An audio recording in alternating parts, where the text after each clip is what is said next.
We're coming, and we ain't backing down. We don't need a bunch of cats in here looking in the mirror. Everybody just do your job. You understand that? Hey, will you shut up? I'm bitterly disappointed with the officiating today. Guys being dudes. And they run through our like through a tin horn, man.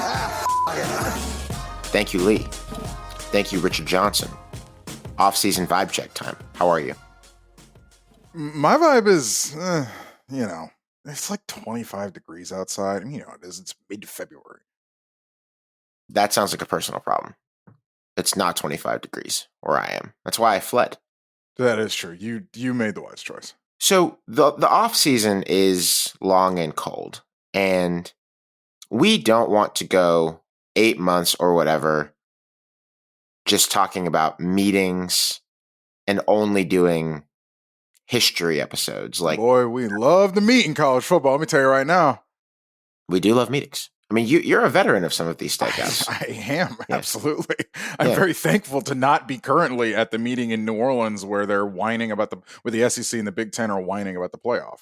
There was a good story that Brian Curtis at The Ringer wrote a few weeks ago about how roughly half of the job for a lot of our colleagues, sometimes including you. Me? I was about to say me. Yeah, in college football media, is just to wait in hotel lobbies for mediocre administrators to come out and give you a little morsel of what they discussed in a meeting. Couldn't be very boring. Can't be fun. I know the duty well. And you don't love it. It's not why you got into the business. Yeah. When I was thinking about getting into journalism school, it was like, you know what? I want to be in the redacted Dallas Marriott waiting for the 10 conference commissioners and Notre Dame athletic director to come maybe talk to us, but also maybe just go to the elevator and say no comment. Yeah, getting the chance to see Jack Swarbrick or Tony Petiti in the flesh must have been scintillating stuff for you. But anyway, as much as we love that, we don't want to do it for the entire offseason. And as much as we love talking about history, and we're going to do plenty more history over the course of the offseason, trust me, it's not the only thing. I think this sport is still about the teams that are playing, the teams that comprise the sport as we have it right now. Alex, they're kind of the whole point in the end. Yeah, and I think that this, as college football moves, I cannot believe I'm gonna actually say this, but one thing I will give the portal credit for is the actual intrigue about something tangible on the field happening in the offseason, right? What is it that the NBA does it, I would say, better than any sport. But what is it about pro sport? Like pro sports has this defined window when you can do kind of like play a GM with all of the, salary cap machinations or free agency, pinpointing and all that sort of stuff. Recruiting, sure, that's a little bit like that. But I think with high school recruiting, it's a lot of wish casting and hope casting. With portal recruiting, there's a lot of that too, but at least there's something more tangible because these guys mostly have already actually played. So I will give the portal that credit. Now, yes, we need to move the portal windows and blah, blah, blah, blah. That's a conversation for a different podcast, but it does allow for a conversation about something actual tangible on the field to happen between Christmas and spring practice. Sure. There's something that you can sort of feel in a way that is a little bit harder with prep recruiting, but it's not the only piece of the offseason.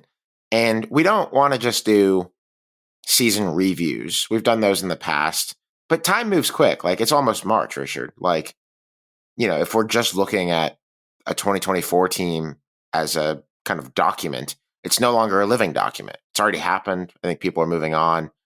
Rosters turn over quickly because of that portal that you just mentioned. But also at the same time, it's not season preview time yet. These rosters aren't fully formed. We got an August content calendar to look out for. Well, that's right. What are we supposed to talk about on July 28th? So we wanted to do something different this year, and we're eager for your feedback. We hope that you find this to be a cool way to go through the current teams that comprise the sport. We're calling it the Offseason Vibe Check. We will check in with how programs have done since roughly the end of the regular season, meaning how things have gone for them in several respects from about Thanksgiving weekend until now as we record these episodes. Number 1, how was your postseason? 2, how was your coaching carousel, including assistant movements? 3, how was your portal season? 4, how was your signing day? Because the great programs are still recruiting high schoolers at a high level. And 5, what else is going on? This ephemera, this outside stuff around your university, your administration, your collective, stuff that can seep into football. And not every team's going to have something interesting to talk about in all 5 of those buckets, but I suspect that if we go through all of those areas, we will find something interesting to say about pretty much every team in FBS. We will do this for each FBS conference. And as we talk about these things, I think it'll take us kind of in a round robin style. We'll keep it breezy, try to nail the state of play during these offseason months.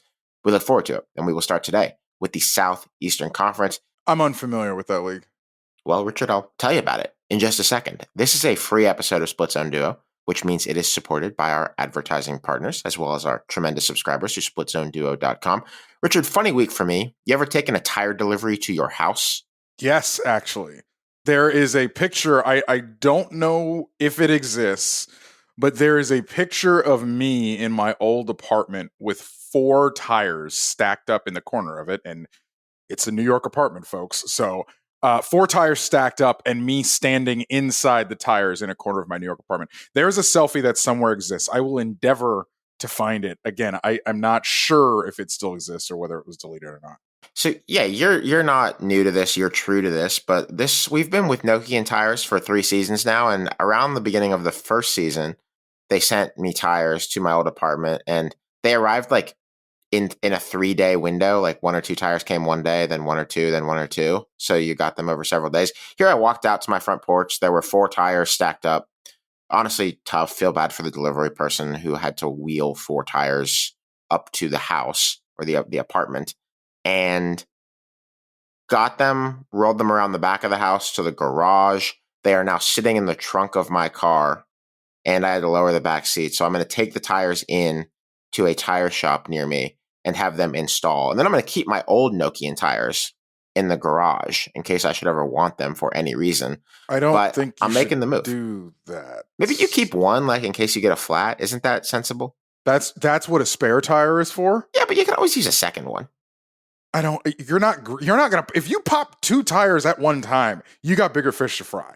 Honestly, and it's unlikely that I would, because I have not had any tire popping issues. I've been on the same 4 Nokian tires since we started advertising with them, or they advertising with us a couple years ago. But this week, Nokian officially launched a new high-performance tire, the Surpass AS01. It's for drivers who want to balance high-octane driving with safety, which Nokian specializes in. To celebrate the launch, Nokian Tires is giving away 30 sets of tires over 30 days. Visit at Nokian Tires NA on Instagram or Facebook to learn more. And yeah, I'm putting on a new set. Been using the same one since we started together with Nokian, and I'm excited. These have served me very well. But when you put out a new product, our man Wes Bowling was like, give these a shot. Think you'll enjoy them. So I'm very excited. And we move forward on the roads of Southern California with Nokian tires keeping us moving. Thanks so much to Nokian. All right, Richard, the Southeastern Conference. Speaking of Nokian tires, which have a factory, we must add, in the great state of Tennessee, the postseason success, and maybe postseason success is not the best bucket name, maybe postseason ephemera, postseason intrigue, because one Tennessee team did not have a successful postseason, while the other, I would argue, did. Those Tennessee Volunteers, which I will say pretty quiet out of Knoxville since they got absolutely smacked in the college football playoff in Columbus by those Ohio State Buckeyes, who went on to win the national championship. The postseason intrigue for me with Tennessee is just the fact that they became a grease spot in that game. And I find that as the rent coming due for Tennessee. I've talked all season about how I thought that Tennessee team was really getting away with it. They were very quietly locked into the top 10. I understood why. They kept winning. They kept beating good teams, decent enough teams. Almost lost to Florida, lost to Arkansas. I thought they skated a lot when they were on the grand stage against Georgia. At that point in time, a Georgia team that needed to beat them, right? They go to Athens and they really couldn't do much of anything. I thought that this Tennessee team's identity had been radically different than previous's. They were running the piss out of the ball with Dylan Sampson, great player. But other than that, they were running the ball and playing defense. They had a really good defensive line, rotated a bunch of players. The funny thing is their projected best player heading into the season, James Pierce Jr., did not play very well really at all. He was sort of a one-trick pony. Now he's moved on to the NFL draft. But I don't know. It was a weird season for Tennessee, and that weird season ended in a way that I think is fitting, which is all of their problems kind of coming home to roost against a really, really good football team. Do you see a bull case for Nico Iamaleava to really get better in his second full year as the quarterback? I don't know, because if the run game gets worse without Dylan Sampson and with slightly different offensive line, then what? Then what do you have at Tennessee? It's a great question. But I will say this. What if Tennessee's identity is changing and they are not going to be so much of the Hendon Hooker pace in space, that when they were number one in the country, when they were that team, and they're going to kind of, I don't know if switch, but lean more into the defensive identity with just enough offense. Okay, so I'm willing to watch what this Tennessee team evolves into. Is kind of where I'm getting at, and that's where I think this last couple months we'll see what Tennessee's going to be in the future. I have a worry about him, and it's a comp that I actually ran through multiple subcommittees because when I say it, it's going to sound like the laziest thing in the world and incredibly problematic, but a little bit of worry that he is on the DJ Uiagalelei arc. Had a really, really good game, and now what? 5-star on an orange team for that matter. And in his true freshman year, he has one absolute banger performance. Big quarterback, big arm, all the arm talent in the world to drive the ball down the field. Comes into his first full year as the starter with a lot going for him, a lot of buzz because of his recruiting pedigree and how good he looked in limited action. And then struggles with the actual quarterbacking elements of quarterback over an entire season. And then you hope going into the second year that he's going to look more like that guy you saw in that bowl game in Nico's case, or in that Notre Dame COVID year game in DJ's case. And it obviously went the way it went for DJ. I hope it doesn't go that way for Nico.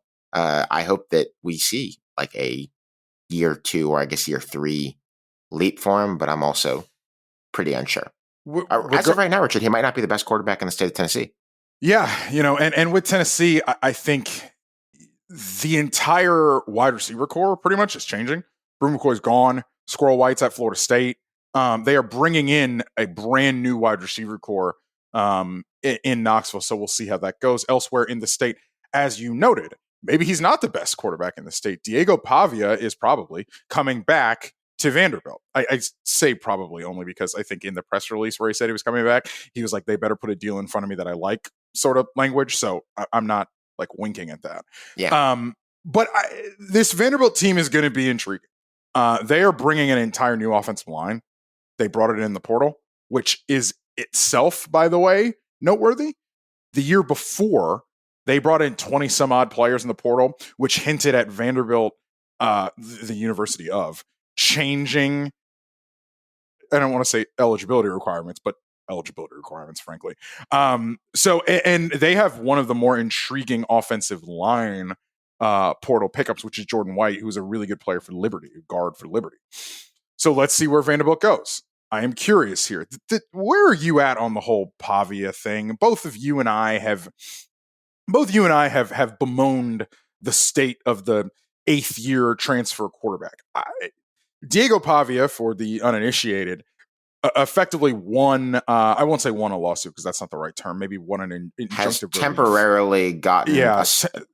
I don't want to use legal terms that aren't correct. Has temporarily been granted the opportunity to play pending further legal action that seems like it might not be coming, especially because he was a trailblazer, and there have been follow-on lawsuits that are meeting the same outcome from other college athletes. Effectively, what Diego Pavia said was the NCAA does not run junior college football, which it doesn't. So Diego Pavia's JUCO years should not count against his NCAA eligibility. Therefore, he should have more NCAA eligibility.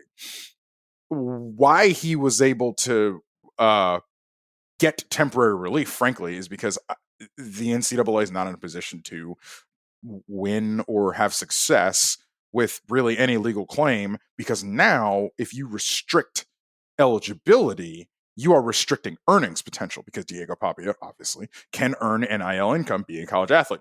So you're starting to see a wave of these lawsuits. Some of these lawsuits, dude, some of these lawsuits are like, I'm sorry, D2 player who is saying your D2 eligibility should not count against your FBS eligibility. You played in an NCAA sanctioned competition. I kind of think that's a bridge too far. And I think there are a couple of those such lawsuits that actually have not progressed or have not been successful preliminarily. But Diego Pavia is. So they get Pavia back, who was, folk hero status, frankly, last season. Yeah. Also, I'm fine with it, but I'm fine. I'm fine with the JUCO thing because I actually think clever. Right. Two things about this. Clever. It's a novel theory. Number one, I like a novel theory. I'm tired of seeing the same thing happen time and time again. And two, he's a fun player. And three, you and I saw the backup for Vanderbilt last year when he had to leave for a drive when he got hurt against Texas. You and I were both at that game. He's not holding up anybody's development who needs to play quarterback for Vanderbilt right now.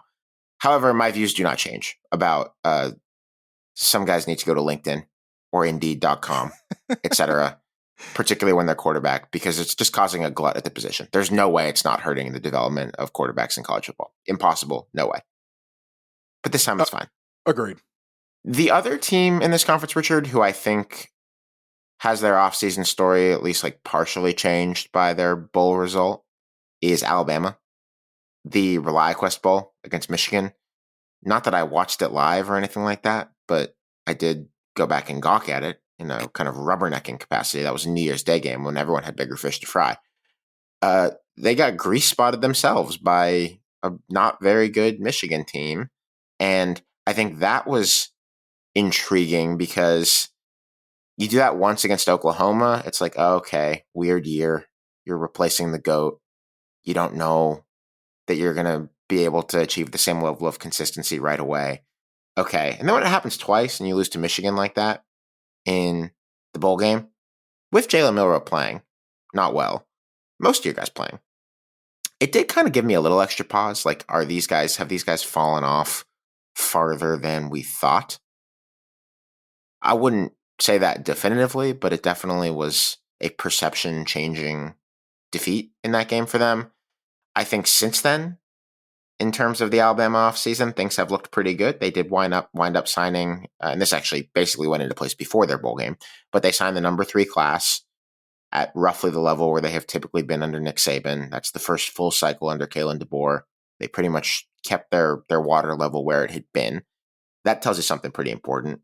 And then I don't think we've talked about this, Richard, aside from briefly touching on it on a SplitZoneDuo.com subscriber episode with Justin Ferguson. Ryan Grubb came back. Yeah. And by came back, I mean he spent, 4 days there last year? He was going to come with Kalen DeBoer, who's been his coaching partner through many levels over the years. Took the Seahawks gig. Clearly that didn't work out exceptionally because he's back at Alabama after a year. No, yeah, he jettisoned out of Alabama or out of Seattle, I would say. Did not have a good time with the Seahawks, and now he's back. So what is the identity shift in this offense is going to be massive. No more Jalen Milroe. Ty Simpson comes in. Austin Mack a backup.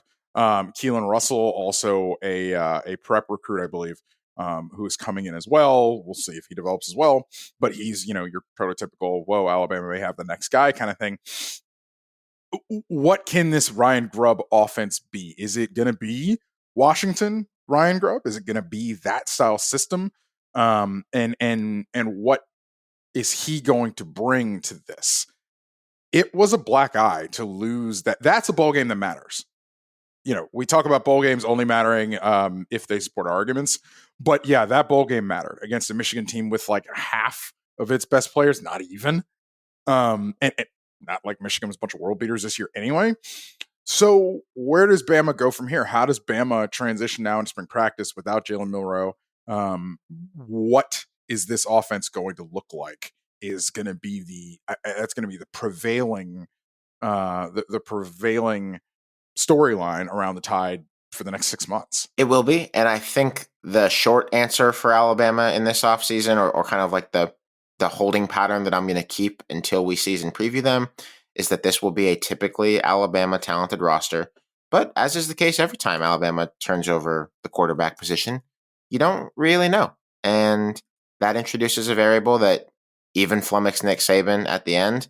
They have names here. Obviously, I suspect that Alabama fans are hoping that the quarterback will not wind up being Ty Simpson, who kind of nominally sort of is next in line.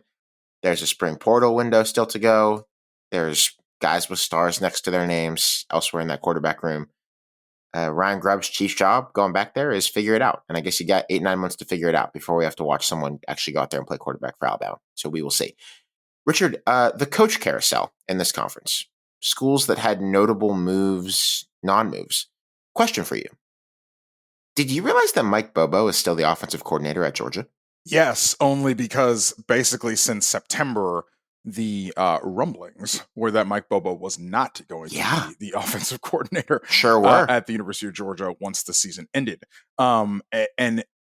So it was something that I kind of kept tracking, kept checking in, kept saying, hey, and then I believe it was like mid-January, it started to become somewhat definitive that Bobo was going to come back, or not even come, just remain in the job.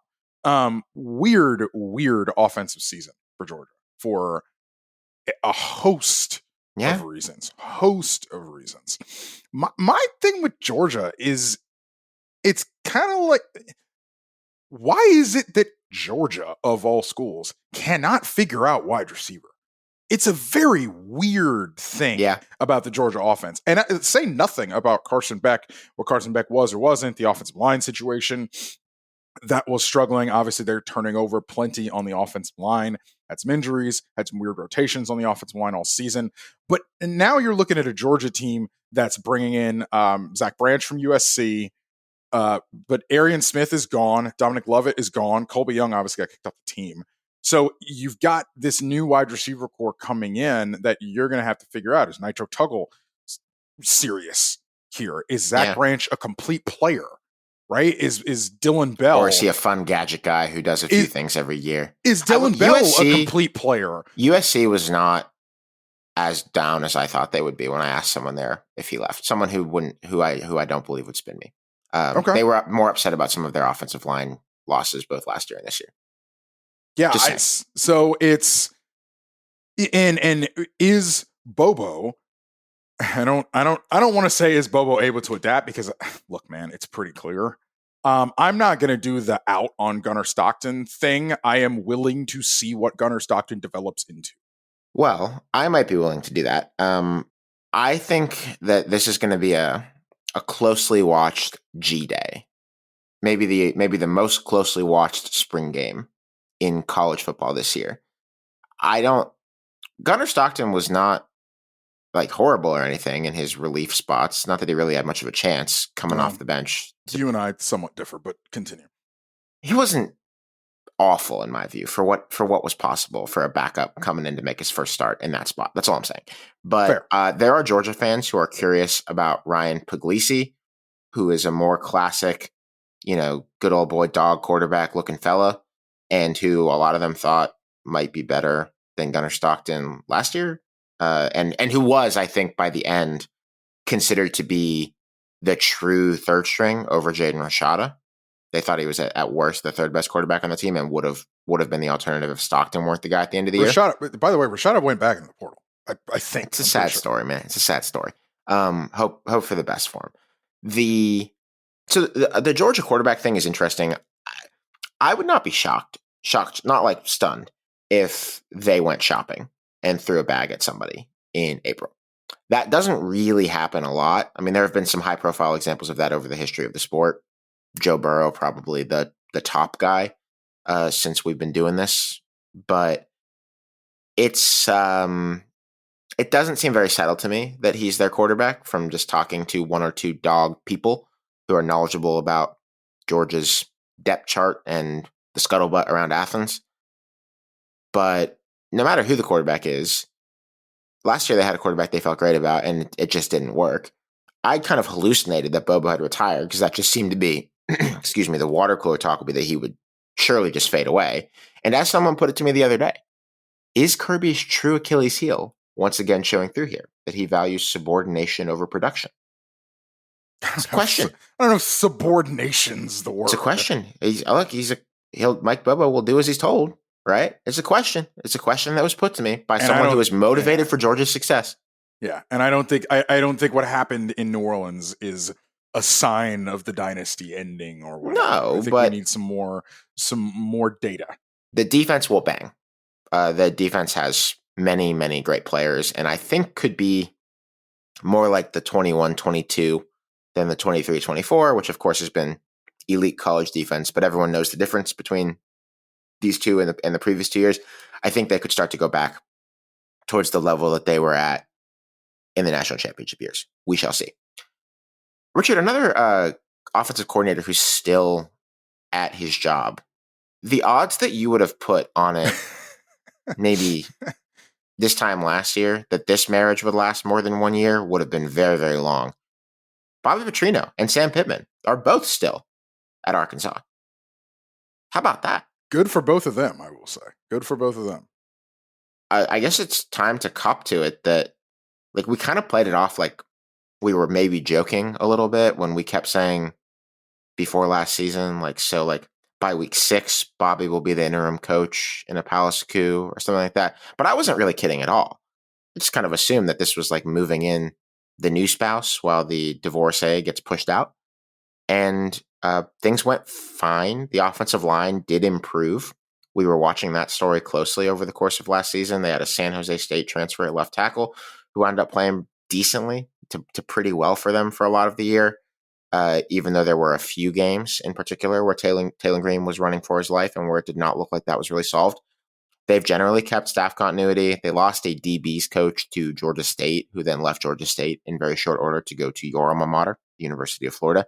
But for the most part, intact and seeming like they're probably safely out of the basement of the SEC for a little while. I don't think you know. I mean, I understand why Arkansas is in the coach carousel bucket here, but like Arkansas's turnover, like the whole team, basically. Significant roster turnover. And this is particularly on offense. And I think that it's important because this Arkansas team did not, besides Tennessee, this Arkansas team didn't beat anybody. Like, I understand that the Tennessee game was great, but just look at the season Arkansas had. If you had a number next to your name, you found a way to get it done against Arkansas. And they hung tough against Texas. This is a weird game. They hung tough against Mizzou in the snow on Thanksgiving weekend. They hung tough in some of those games, but like, I don't know. Like, I'm sure Arkansas fans want more because they're Arkansas fans. And they always want more. So, all right, let's see where we're going here. No, agreed. I just think it's interesting that they stayed the course to a significant extent against the backdrops that we've talked about, and also against the backdrop of, as you just alluded to it, Arkansas fans always want more. There's all of the house case and revenue sharing stuff going on. There's their basketball team taking the biggest swing that they've ever taken in getting money together to go and get Calipari. And in football, they just kind of hung tight, and that's defensible for now. But you're right that it's too early to say that it won't get bad again. As always, Splitzo Duo brought to you by our friends at Home Field. Home Field just went to a Knicks game with our Home Field brass, one of our Home Field representatives. Had a good old classic New York time, steakhouse next to Madison Square Garden, then went to the Knicks, saw the Knicks go into overtime against the Hawks. Trae Young is like enemy number one for Knicks fans. It's actually really funny. Why is that? Well, he went crazy in a playoff series against them a few years ago. He did like a shush of the crowd at MSG. And so every time, seriously, this is a February regular season basketball game against the Atlanta Hawks. And it's Trae Young chants every time he comes down the floor with the ball. It was really cool. Knicks games are a lot of fun. You get real deal NBA atmosphere, even for a Wednesday night in February. Shout out to Madison Square Garden and the Knicks. And to Home Field. And yeah, the Knicks fans are a different animal. And I mean that in a pretty positive way. One thing I noticed about Knicks fans is that even like the celebrity New Yorkers who are Knicks fans seem to be the only ones they seem to be the type of sports fans, in contrast to their celebrity peers, who don't have publicists write their posts that are praising their sports teams. Like Ben Stiller clearly still watches like every Knicks game. Yeah, he was at the game I was at. And he's like in the trenches, like posting like a like a typical Twitter or Blue Sky user about like the coach's management of the bench in a February basketball game. Timmy Chalamet seems like he's a serious, like Knicks fans. They seem like they are much more sincere about it than all of the New York celebrities who claim to be big Yankees fans, and I'm not always sure that they are. I can tell you, the Kid Mero had to be banned from in a prior life from the Knicks SB Nation blog. This was a while ago, but multiple sources have confirmed that I think it's Posting and Toasting was the old Knicks SB Nation blog name. Yep, Seth Rosenthal's blog. And the Kid Mero was at one point in time banned from posting in the forums on that blog because, buddy, are they about the Knicks? Look, it's home field. You guys know home field. We love home field. Sweaters, extremely attractive. An ugly Christmas sweater, if it weren't ugly and weren't for Christmas, but was extremely comfortable in that way. All home field stuff is. I recently wore one. It's incredible. Code's 20% off your first order, SCD20 at homefieldapparel.com. Always shout out home field. Also, very quick note before we get back to the SEC. Home field moved into on-field apparel last week. The Austin P baseball team asked home field to make them some really spiffy jackets that they wore to a big tournament that was happening in Arizona.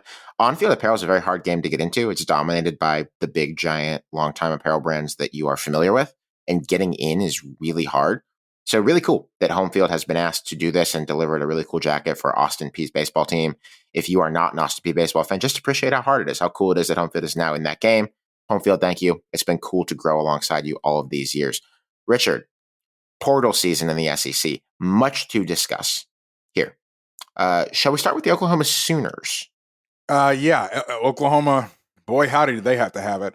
They are the most recent to do the offensive coordinator quarterback switcheroo. Yeah, Ben Arbuckle, John Mateer, both from Washington State. Pretty cut and dried here that these are the two guys tasked with saving Brent Venables' tenure in this job. I'm not predicting like, oh, he's fired if they don't get a certain record this year.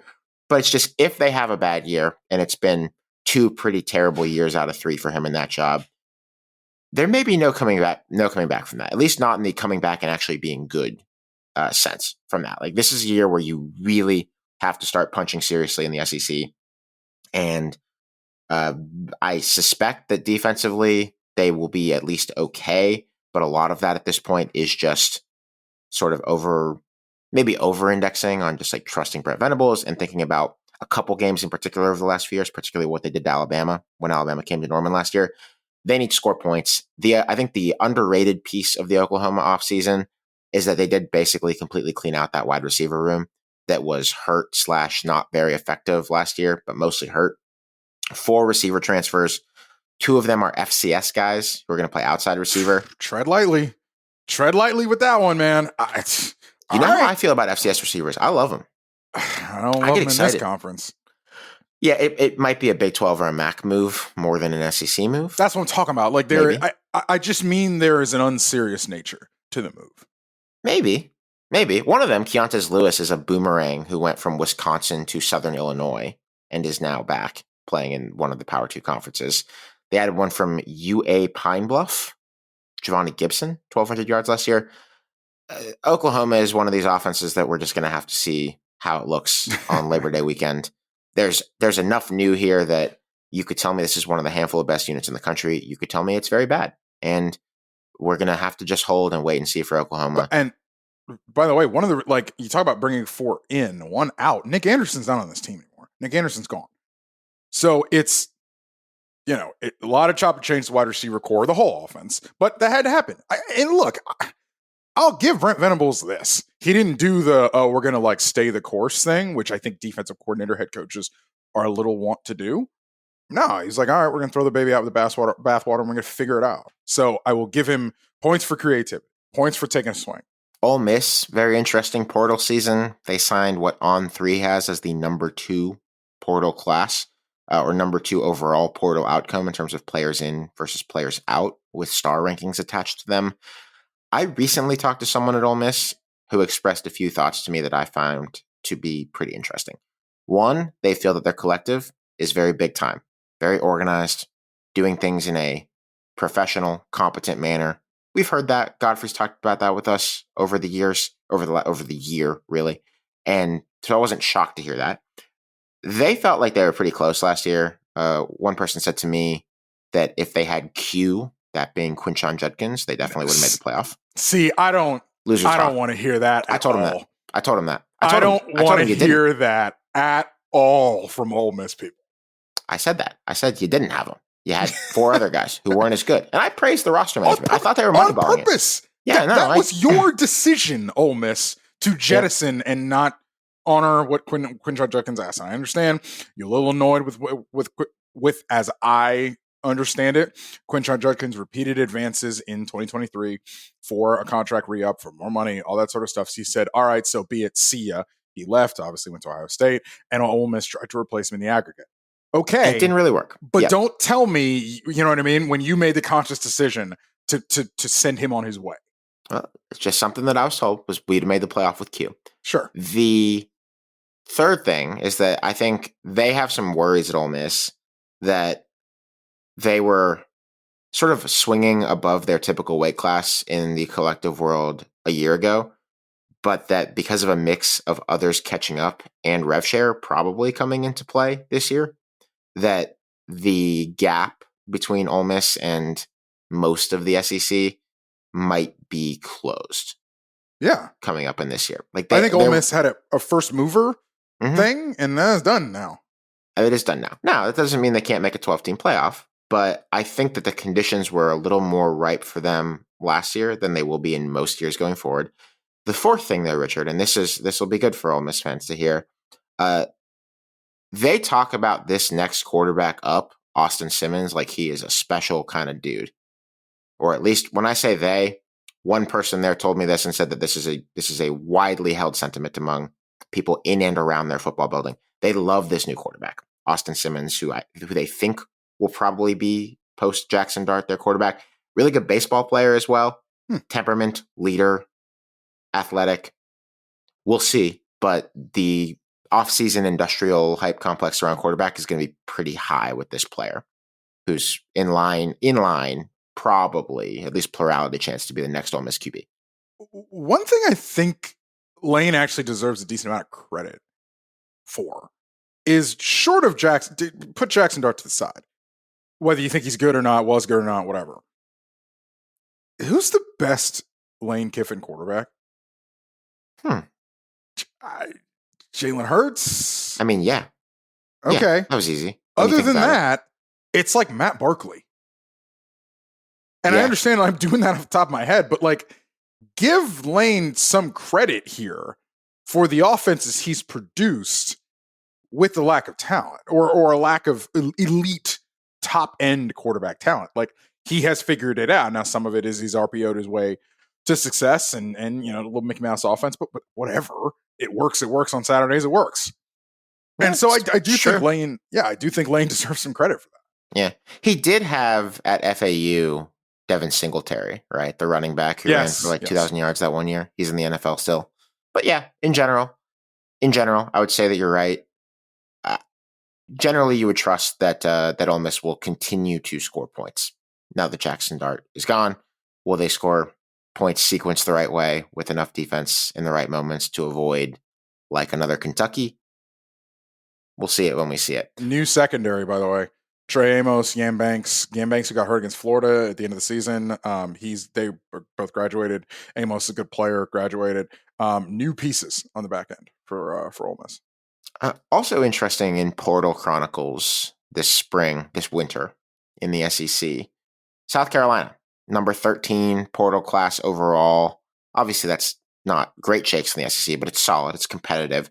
And the reason I wanted to highlight it is that last year, you could argue that the most important portal class in the country, other than, I guess, Ohio State, because it resulted in a national championship with a couple of guys that they went out and got, Will Howard, Quinshon Judkins, Caleb Downs, was at South Carolina, which brought in Rocket Sanders to run the ball, Kyle Kennard, who was a top 2 or 3 edge rusher in the entire sport, but also a few defensive linemen, a really good linebacker, Demetrius Knight.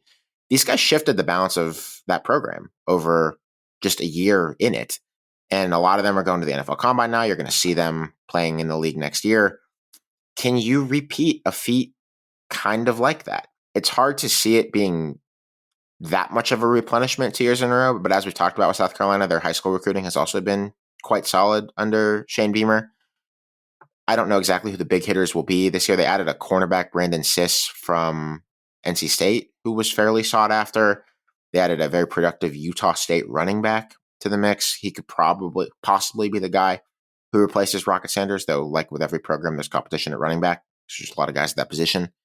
I think it's a big year for Shane Beamer to try to string something together based off of what they did in 2024. And I think it's possible that it goes either way. Because, that team went 10-3 or whatever that one year doesn't necessarily build you a ton of equity. But if you continue to be a portal destination that makes careers and gets guys paid and really helps them in their platform year before they can turn pro, you can turn into something a little bit more durable than maybe you'd expect a South Carolina to be after a year like that. I think this year will tell a lot of that tale. I look at Texas and I think, can they, I don't want to say pull the rabbit out of the hat again, but can they do it again up front? Because I think what we've talked about Texas in the last 2 years on these 2 playoff runs is that they have been great, not just good. They've been great up front, which is the difference between Steve Sarkisian Texases and the Texases of yore. And so you're again turning over the entire interior of that defense. Colin Simmons, great young player. The other edge rusher, sorry, name escapes me there, great player. But on the inside, which has been the strength of Texas's defense, especially during the Washington playoff year, you're now bringing in 3 interior defensive line transfers and 1 very, very highly touted high school player. Hero Kanu comes from Ohio State, Travis Shaw from Carolina, and Cole Brevard from Purdue. Justice Terry, the number 1 high school defensive lineman in the nation, he flips on December signing day from Georgia to Texas. And my colleague at 247, Cooper Patagna, compared him to Jalen Carter. So obviously there's some talent there. Don't know if he's a day 1 guy or a day 1 player guy, but certainly some talent. So that's where we're focusing with Texas as far as, okay, Texas is going to be preseason top 3 team. I think that's pretty fair. Yeah, it could even be higher than that, depending on how people feel about Arch. They go to Ohio State week 1.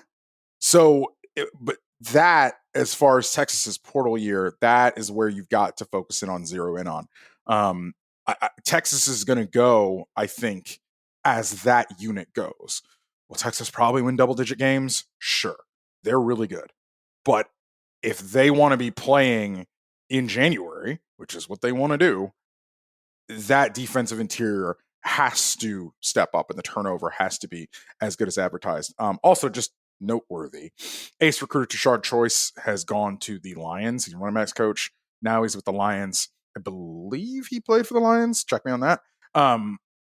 It matters because Texas, the other thing is number 1 recruiting class in the country this year, high school recruiting class in the country this year. Texas has been stacking top 5 classes.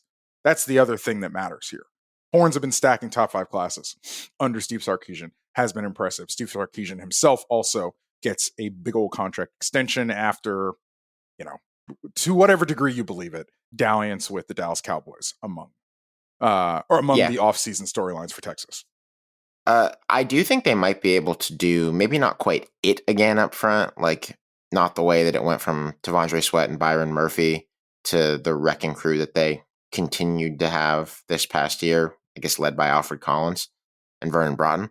But the edge rusher still being around, Sorrell and Simmons, and you do the high school recruiting, and you do the portaling, you probably wouldn't want to bet against Texas having one of the 4 or 5 best defensive lines in college football this year.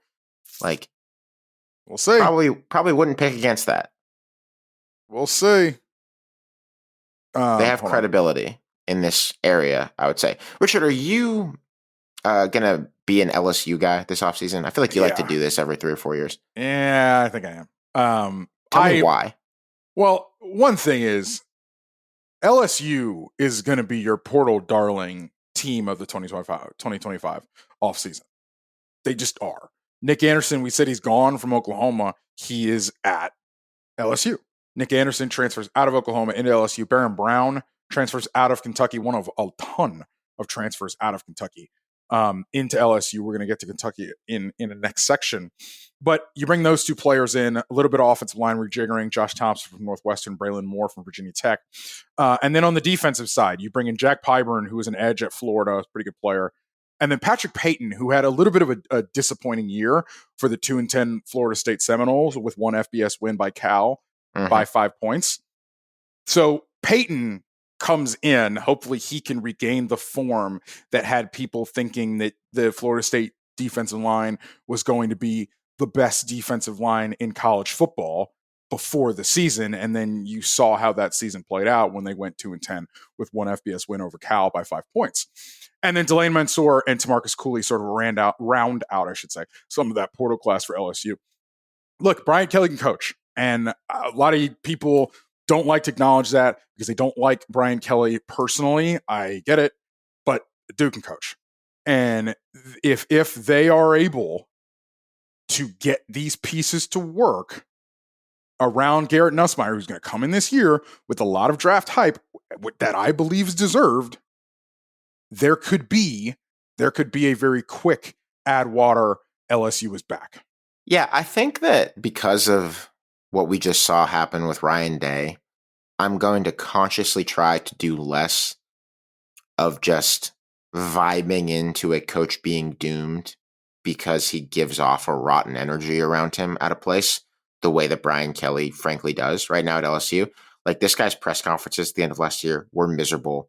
The fan base is not pleased with him. It does not feel like they've made any positive momentum since his first year there, despite putting a Heisman Trophy up on the board, obviously with Jaden Daniels. And he does seem like the kind of guy who, if you looked at it, if you just kind of looked at the emotions of it, and if you looked at the way that he is acting in public, like he would not be long for that gig. But guess what? Doesn't matter. If they go out and win 11 games next year and make the college football playoff and win 2 playoff games, things are going to be fine at LSU. And maybe they'll be able to do that given the portal class that they've put together. I am going to take, we have a short signing day section, a small signing day section, high school signing day, prep signing day.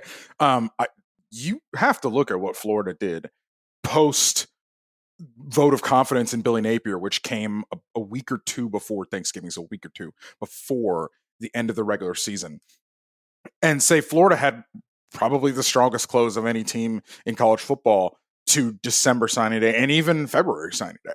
What Florida was able to do going from like a 50-ish ranked recruiting class into the top 10, quite impressive.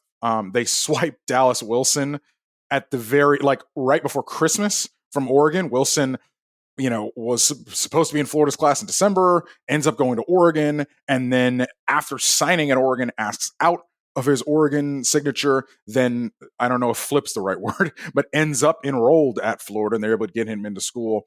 Florida added, among others, Hilton Stubbs, who's a really good defensive back out of Jacksonville. They swiped Onis Kononebe from Tennessee, which is he was one of the few uncommitted top 247 talents after December signing day. So Florida's signing class ends up with a really, really strong close, which Billy Napier needs. They were in the 50s and end up borderline top 10, depending on what service you're looking at. Personally, I am in favor of 247, obviously. So it's something noteworthy. And I think if Florida's going to start stacking top 10 classes, okay, if you stack top 10 classes around a guy in DJ Lagway, who now players are coming to play with, play for, play with, play around, all right, may have something here. I think strictly going by the working title of this series, the Offseason Vibe Check, do things just feel a lot better at Florida right now? I think a lot of people are still holding their breath to see what this can be. I think that the close to the season, check, and check. But like it, and everybody's going to play a schedule game with Florida again. Yeah, it's brutal again, but again, is it brutal because of the helmets or is it actually brutal? You don't know. Yeah. Also, there's a certain freedom to having a coach who seems like a dead man walking because you can just wait for it to be over with and you can start and build something new. It's almost more stressful sometimes when things start to get turned around because suddenly you have expectations again. You have hope again. And, trust me, this is a lesson from my lifetime as a Pittsburgh Pirates fan. There was never more stressful years than the exactly 3 of my life when my baseball team was good. And I have to use a non-college football sport because Maryland and Pitt are never playing at this level in the sport. But when you actually start to think that you could be something, I don't know. It would be funny to me if we wound up in a different kind of Billy Napier hot seat in a year or two, which was just, they're not getting over the hump. They're not getting into the 12 team. They're not competing at the top of this conference. Whereas where we were going into 2024 was that this was looking like a total disaster. We'll see which way it unfolds. Richard, we have a lot of what I'm calling weird outside stuff in this conference over the course of the offseason. You want to start us with Texas A&M? Yeah, A&M, you want to talk about an entire wide receiver room retool. They have one too. 4 new wide receivers coming in, including Micah Hudson, the former 5-star from Texas Tech, who did not pan out at Texas Tech. A lot of Texas Tech fans asking, well, why is he not on the field? All that sort of stuff. And, now he's not on the team anymore. He's at A&M, so potentially they can save him, rehabilitate his career. Kevin Concepcion comes in from NC State as well. Good player. Yeah. And Amari Niblack from Texas at tight end comes in. So the pass-catching core is different, and they're going to be coached by Holman Wiggins, who was at Alabama as a Nick Saban assistant for a while, among other stops. So it's an entire new pass-catching core, both in management and on the field for Texas A&M. Hopefully that give Texas A&M a little bit of a spark on offense.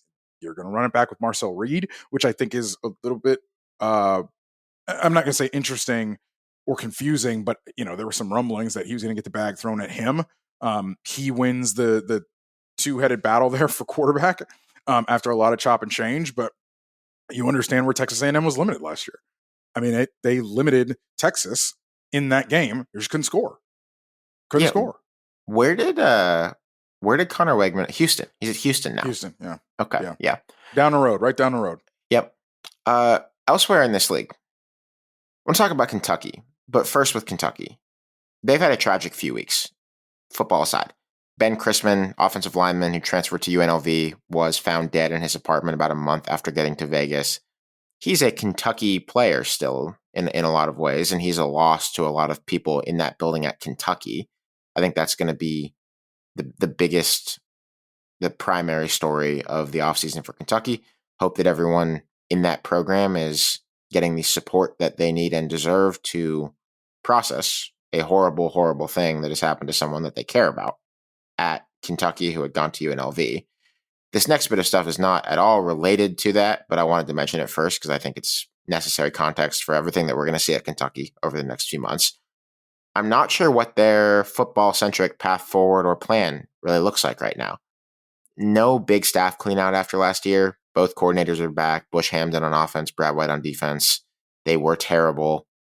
A lot of portaling got done, and it ranks pretty well, but I'm still not sure that you can really see it changing a ton. There are good players here. I'm excited about Dante Dowdell, who's a hard running back from Nebraska, who's on the Wandale Robinson, Lincoln to Lexington train. You're never going to put it past Mark Stoops, but maybe at some point you should, that they could pull something and be a surprising 7-5 or 8-4. But it's hard to see. Their quarterback is Zach Calzada. Yeah.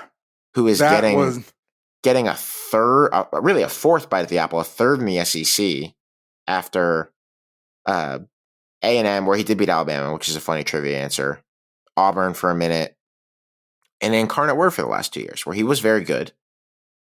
But this is just not, there have been exciting Incarnate Word transfers, coaches, Cam Ward, GJ Kinney. I'm not really able to get myself worked up like, they got this great FCS quarterback coming up, because we've seen what he is as an SEC quarterback. And I'm just sort of wondering if the Mark Stoops magic at Kentucky, such as it was, is pretty extinguished at this point. It's hard to find a reason to argue that it isn't. But hey, been a great run. The whole wide receiver core is gone. Barron Brown. Yeah, you gone. talked about Barron Brown. Yeah. Dane Key, by the way, you remember him as a freshman, had a standout early freshman performance. He's gone. Chip Trainum, running back, who came in from Ohio State, is gone. He didn't really work out and is now at Toledo, I believe. And so they're bringing in a lot of different pieces to this team. Anthony Brown Stevens, gone to Tulane. So it's Kendrick Law is here. Kendrick Law from Alabama is here.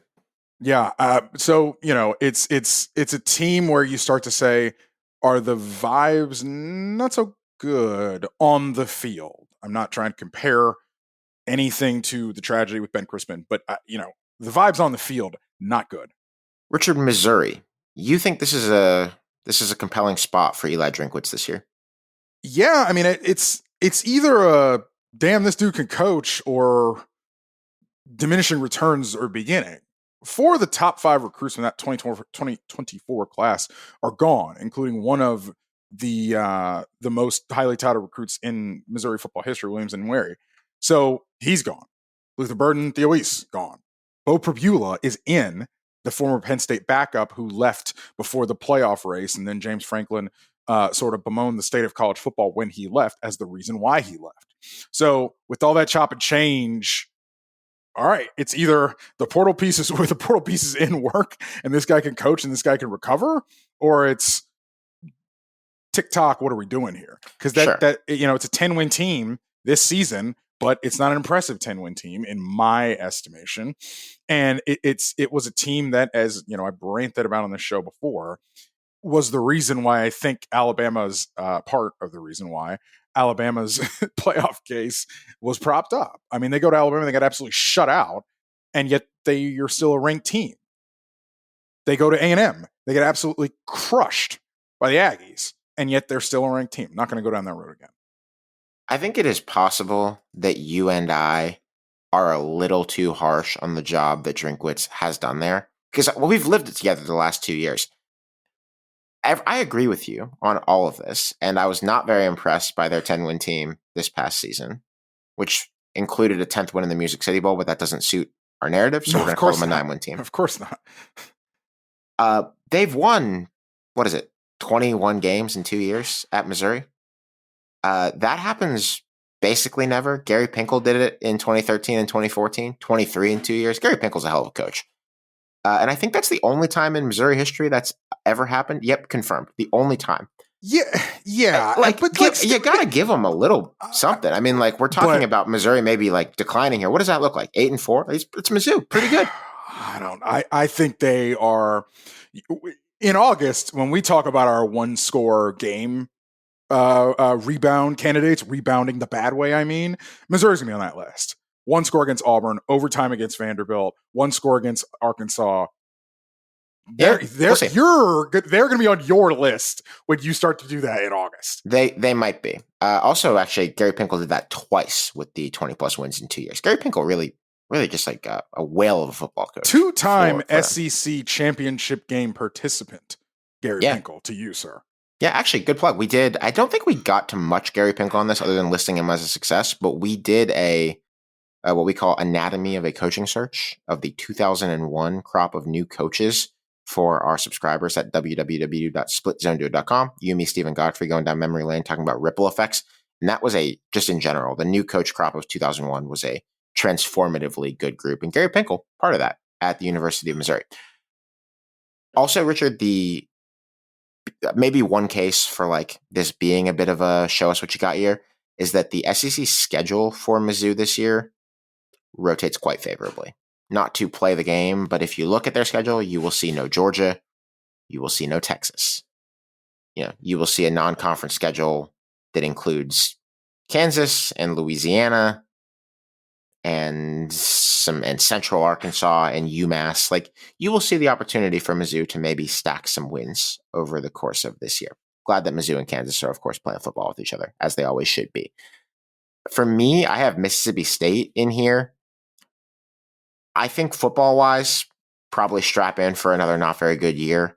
Not to say there's nothing interesting happening. I think the 2 most interesting things that we've seen from them this offseason, Paul Rhodes is here as a defensive analyst. Paul Rhodes still around. He coached high school football last year, but he's back in college football. He is at Mississippi State now. And they added a wideout from Ole Miss whose name kind of flagged for me because I remembered him being pretty hyped for a time. Aiden Williams, who just didn't work out there. He never really got all the way into the receiver rotation, but when he got there was someone they were pretty excited about and just never got it going. He has moved within Mississippi to Mississippi State, and you need any exciting roster news you can get there. But I think most notable is that the facilities at Mississippi State are finally getting the upgrade. You're going to know this better than me, Richard, because you've traveled to more SEC destinations than I have in your beat reporting days. But Mississippi State has a rep of being like well behind the times on facilities, well behind them. I know that to be true. And I think they are finally getting around to catching up. Like Davis Wade Stadium is going to get a facelift. They're going to get an indoor practice facility, which was insane. An astonishing thing for an SEC team not to have. Yes. Yeah. Yes. I can't imagine there's more than a couple left in the power conferences that do not have that. We can. If you are a fan of a team that does not have an indoor stadium, an indoor facility, please let us know. I'm actually quite fascinated about that. There are G5s that don't. I mean, but Power 5. If Power 5. I remember when Maryland announced that they were building one like nearly 10 years ago now. That was considered, we're pretty late to this game. And that was 10 years ago. And you see how quickly you get behind the times if you don't have something like that. Also, kudos to the state for doing it at a time when they also have to, and I believe will be, funding revenue sharing. Generally, I think this is a time when you should be spending less on facilities and more on making sure you can pay your players. But if you don't have an indoor, then you need to make sure that you have an indoor so that you can be up to speed with the rest of college football. Richard, we've talked about Auburn on a Substack show with Justin Ferguson. I won't belabor it, but what you got here? Yeah, if this is the year that Hugh puts up or shuts up, young parts on that defense are going to have to play well. I welcome yet another November where we're doing the will Auburn or won't Auburn situation. Just that is a feature of college football. But we did a really good episode with Justin Ferguson titled The Gump Report on Substack. Go check that out for a lot more Auburn talk. You guys named it, not me, by the way. No one from north of the line named that show. Just want to put that out there for anyone. We got sign off. Richard, conference-wide, I think we've just touched all 16 teams in this league. Conference-wide, how you feeling? I think the SEC better bring some bite behind all this bark, because we're sitting and we're looking at another year where the SEC is titleless, right? Michigan the year before, Ohio State the year before. And not only that, it was you didn't have an SEC team in the final at all. You had Notre Dame playing in the final. You had Penn State in the semifinal. You had all these teams. And it was in an ACC city, Atlanta. and your new entrant, Texas, came in and made the conference championship game. So, looking sideways at the rest of this league saying, where's the bite at? Because a lot of bark in the boardroom.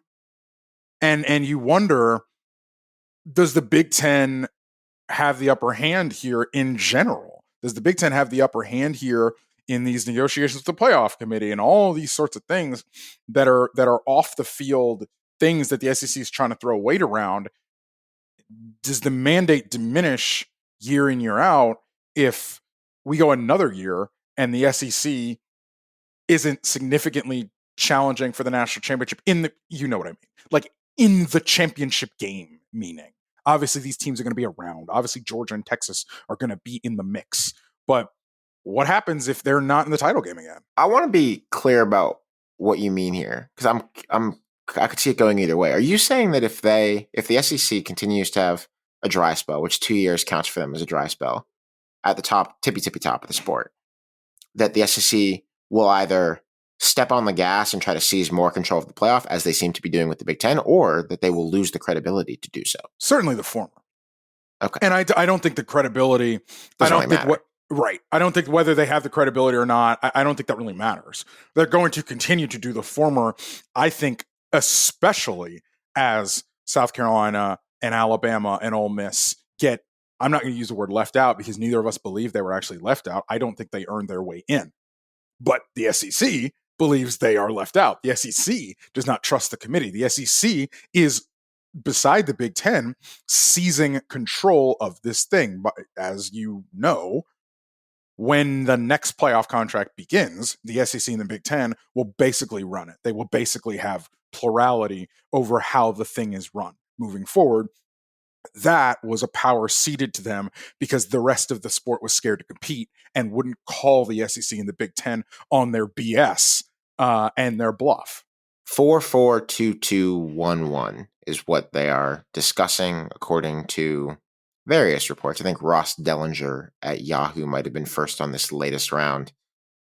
To me, kind of pointless, sucks. Don't like to see you throw your weight around like this, but I guess they want to and they can, so they will, is probably the lesson to take from it. Yeah, and where the SEC goes from here, as always, will define the sport. Well, that's your opinion. It's a northern sport now, Richard. Yeah. Thank you very much for listening. This is the start of Off-Season Vibe Checks, our new way of bridging some time between the end of the season and season preview season so that we don't go too long without actually talking about the football teams that comprise the sport. I'm Alex Kirshner. That's Richard Johnson. Thanks to our producer, Anthony Vito. We'll see you all very soon.